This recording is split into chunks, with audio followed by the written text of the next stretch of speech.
চায়নাতে এক ধরনের বাঁশের গাছ হয়। সেই বাঁশ গাছে যখন আপনি বীজ বপন করবেন, একদিন দুই দিন পানি দিবেন, গাছটা বড় হয় না। 1 মাস 2 মাস পানি দিবেন, গাছটা বড় হয় না। সার দেন, যত্ন করেন, কোনোভাবেই গাছটা বড় হয় না।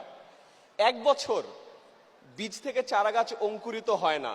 2 বছর, 3 বছর, 4 বছর পর ফাইনালি ওই বীজ থেকে অঙ্কুরিত হয়ে চারা গাছটা মাটির উপরে ওঠে এবং এরপরে মাত্র 4 সপ্তাহে চারা গাছটা 90 ফুট লম্বা বাঁশের গাছ হয়। কয় ফুট? 90 ফুট। এই গল্পটার সাথে আপনাদের সবার লাইফের মিল আছে।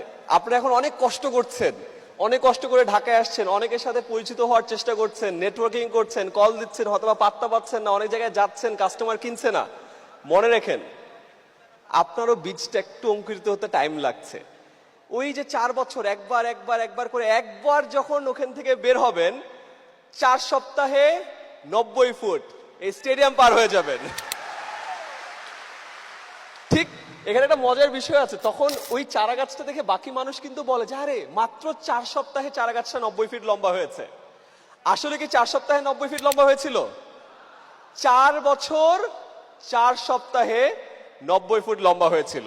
তো মনে রাখেন, আজকে যদি আপনাদের এফর্ট গুলো বা আপনাদের কাজগুলো কেউ ভ্যালু না করে, আপনি এখন ওইখানে আছেন, টাইম কিন্তু কাউন্ট হচ্ছে।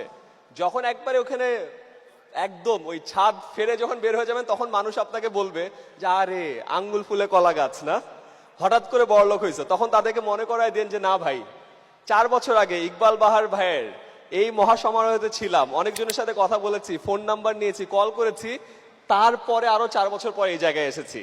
বুঝতে পেরেছি ব্যাপারটা? Very good.